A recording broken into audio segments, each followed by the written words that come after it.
নমস্কাৰ বাইদেউসকল।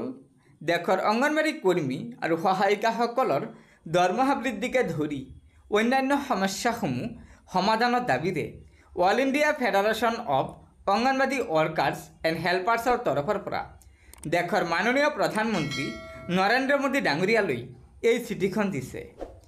হয় বাইদেউসকল, আপোনালোকৰ সময় অপচয় নকৰি আমি এই চিঠিখনৰ মূল বিষয়বস্তুখিনি আপোনালোকক জনাই দিব বিচাৰিছোঁ।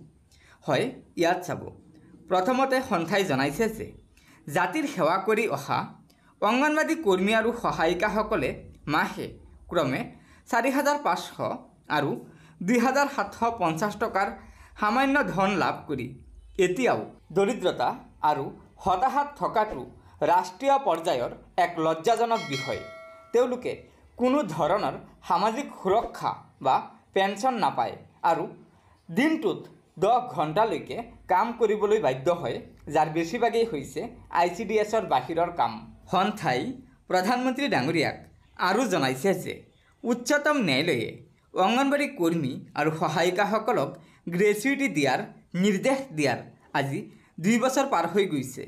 লগতে চৰকাৰী কৰ্মচাৰী হিচাপে অংগনবাড়ী কৰ্মী আৰু সহায়িকাসকলক আইনী অধিকাৰ আছে বুলিও আপোনালোকৰ চৰকাৰে এতিয়াও ইয়াৰ কাৰ্যকৰীকৰণৰ কথাও বিবেচনা কৰা নাই।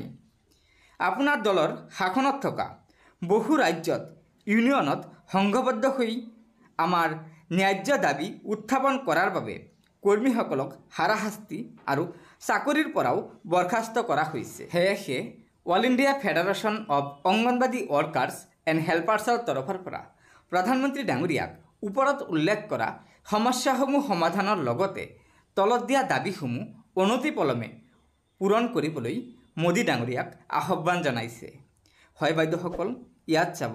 ইয়াত কৈছে অংগনবাড়ী কৰ্মী আৰু সহায়িকাসকলৰ অৱদানক সন্মান জনাই আপোনালোকৰ চৰকাৰে আমাৰ দীৰ্ঘদিনীয়া দাবীসমূহৰ ওপৰত তৎক্ষণাত উপযুক্ত ব্যৱস্থা গ্ৰহণ কৰিব বুলি আমি আশাবাদী। 1 নম্বৰ দাবী আছে অংগনবাড়ী কৰ্মী আৰু সহায়িকাসকলৰ পাৰিতোষিক তাৎক্ষণিক বৃদ্ধি আৰু হিতাধিকাৰীসকলৰ বাবে পৰিপূৰক পুষ্টিৰ বাবে আবণ্টন দি ICDS সক্ষম অংগনবাড়ী পোষণ 2ৰ বাবে বাজেটত আবণ্টন যথেষ্ট বৃদ্ধি কৰিব লাগে। 2 নম্বৰত কৈছে কেন্দ্ৰীয় চৰকাৰৰ আৰ্থিক দায়বদ্ধতাৰে গ্ৰেচুইটিৰ ওপৰত উচ্চতম ন্যায়ালয়ৰ আদেশ কাৰ্যকৰী কৰা। 3 নম্বৰত কৈছে 45 নং আৰু 46 নং ILCৰ পৰামৰ্শ কাৰ্যকৰী কৰি অংগনবাড়ী কৰ্মী আৰু সহায়িকাসকলৰ চাকৰি নিয়মীয়াকৰণ কৰা। ন্যূনতম মজুৰি 26,000 টকালৈকে প্ৰতি মাহে প্ৰদান কৰা। পেঞ্চন আৰু অন্যান্য সামাজিক সুৰক্ষাৰ সুবিধা প্ৰদান কৰা। 4 নম্বৰত কৈছে কোনো ধৰণৰ অংগনবাড়ী সেৱাৰ ব্যক্তিগতকৰণ নহ'ব। 5 নম্বৰত কৈছে সমগ্ৰ দেশতে অংগনবাড়ী কৰ্মী আৰু সহায়িকাসকলৰ বাবে একে ধৰণৰ সেৱাৰ চৰ্ত কৰ্মী আৰু সহায়িকাৰ মজুৰিৰ মাজত থকা বৃহৎ ব্যৱধান 5% পূৰণ কৰা।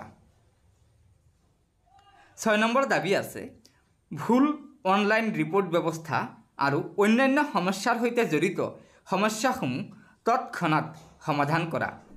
সন্থাই চৰকাৰক আৰু জনাইছে যে আমি আপোনালোকক অনুৰোধ কৰিছোঁ যে প্ৰতিনিধি ট্ৰেড ইউনিয়ন ফেডাৰেশ্যনসমূহৰ এখন সভা আহ্বান কৰক।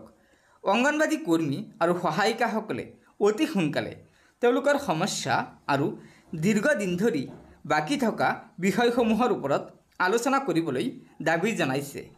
ধন্যবাদেৰে all India federation of Anganwadi workers and হেল্পাৰ্ছৰ সম্পাদিকা প্ৰধান AR সিন্ধু আৰু সভানেত্ৰী উষা ৰাণী।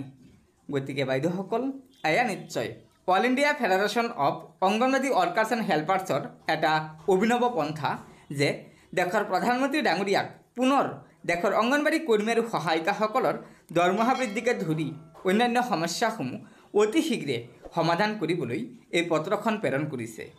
গতিকে বাইদেউসকল, লগৰ বান্ধৱীসকলক এই ভিডিঅ'টো শ্বেয়াৰ কৰি আজিৰ এই গুৰুত্বপূৰ্ণ খবৰটো জনাই দিব আৰু নতুনকৈ অহা বাইদেউসকলে অনুগ্ৰহ কৰি আমাৰ এই চেনেলটো ছাবস্ক্ৰাইব কৰি ল'ব।